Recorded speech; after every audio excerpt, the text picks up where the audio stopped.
Today we're talking about 3 main things that you can do as investors to create wealth through real estate purchases. First, we're going to check out the different types of neighborhoods, breaking down why and when you'd buy in each one.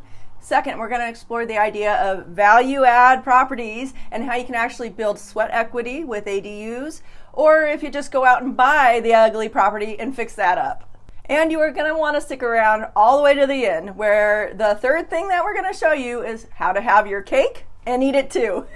Flexible owners can double dip as homeowners and as investors when they go to sell, helping you keep as much money as possible and avoiding capital gains on the next level. Hey, welcome back to the channel. I am Lynnor Anderson. I'm your San Diego realtor and I'm partners with my dad, Lyle. Now, a lot of people will ask us, where's the best place to invest? Well, instead of a specific neighborhood, we like to look at different classes of neighborhoods and base our answer on what you, as the investor, are trying to achieve. Is it strictly cash flow, or are you wanting a ton of appreciation? Or maybe you're looking for a healthy mix of both. Now, all major cities have A, B, C, and D class neighborhoods, where A-class neighborhoods may have the best appreciation over the long haul. However, you may not get rents to match up with what your payment is at. So on the flip side, D-class neighborhoods may have properties that pencil out for you for good cash flow, but they're going to appreciate slower. You know, my dad always says you can buy an A-class property along the coastline here in San Diego and end up feeding it like an alligator. Remember, an alligator will eat you alive. But if you scout out the right properties, you can pick up maybe 1 or 2 C or B class properties located further inland around the same price as that A class property. And those C and B class properties can feed you for the rest of your life. That's because C and B class properties generate more cash flow, and yes, they do appreciate over time. Wealthy investors look for properties that do 3 things for them: generate cash flow as quickly as possible, self-amortize, meaning that the property covers its mortgage and its other costs, the property pays for itself, and 3, appreciates in value, all at the same time. And when they find that situation, they really don't care what area it's in. They're not out there looking for vanity property. They're looking for properties that actually make dollars and cents. Now, don't get me wrong. There is nothing wrong with D-class properties when you're starting out.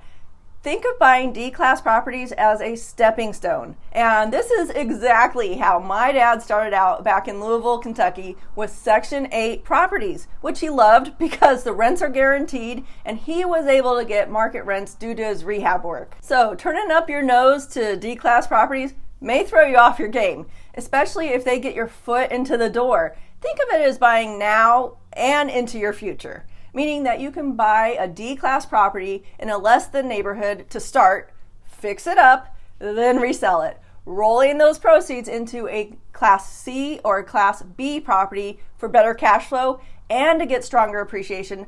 And you're going to be doing it through a 1031 exchange. Now, value add is not necessarily a new term. You may have heard it referred to as sweat equity. A big trend that's going on here in San Diego right now is that investors are seeking out these tired old homes with ADU potential lots. And you're seeing it all over the mid-city area where they can go in and offer an owner anywhere around like $800,000, for example, in the College or La Mesa areas, knocking out that house with a full remodel, then adding 1 or more ADUs to the lot. And they're turning that property into a $1.5 to a $1.8 million flip. So what are they searching for? Corner lots with alley access is ideal. It's even better if the current home is at the front of the lot, leaving room in the backyard to build the ADU. It makes it so they have separate access to each structure, and each structure gets its own private yard. Plus, that corner lot allows for extra street parking. Regular folks without big pockets investment firms have, they seek out tired multi-units or single-family homes. Heck, it could even be a condo or a townhome, anywhere that they can buy owner-occupied, putting as little down as possible and doing that fix-up work themselves. We did a video all about how to do this with multi-units, where you go in and you renovate each unit, bringing up the rents to market rents as you live there, Within a short time, you'll end up with a cash flow income property. Using the principle of leverage, you can go into a property with as little as 3.5% down payment, or even 0 down if you're a vet and you qualify for a VA home loan.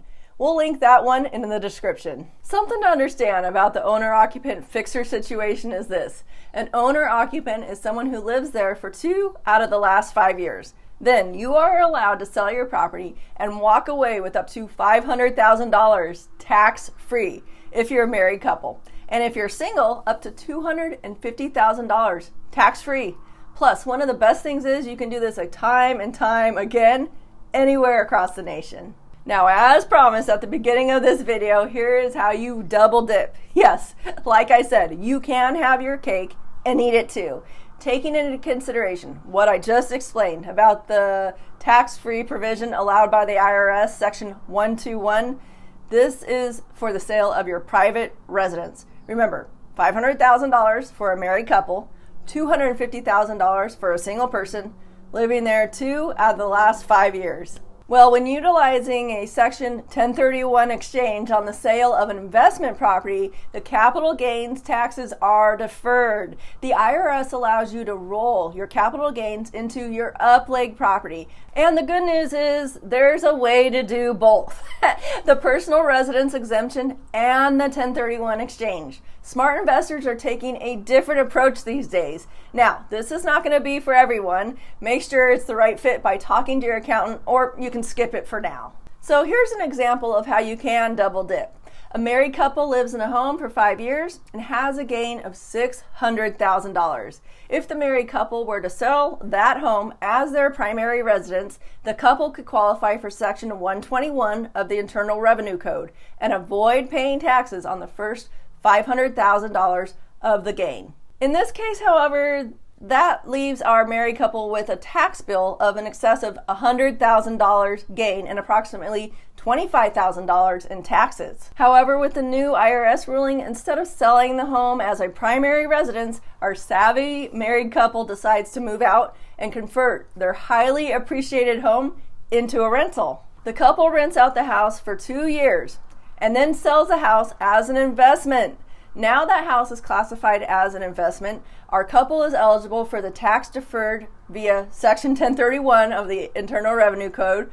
But because the property was also a principal residence for 2 of the last 5 years, they are eligible for Section 121, the homeowner's exemption. By converting that house into an investment property, the married couple can avoid paying taxes on the first $500,000 of the gain and defer the payment of any gain in excess of $500,000.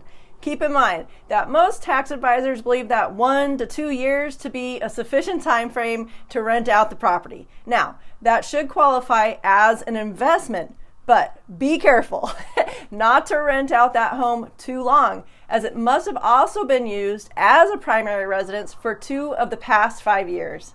Now, the question that Dad and I had when we were researching this was, do I need to go out and get another investment property with the proceeds? And the answer is yes. Otherwise, the IRS would not allow for the 1031 exchange, as it would not qualify.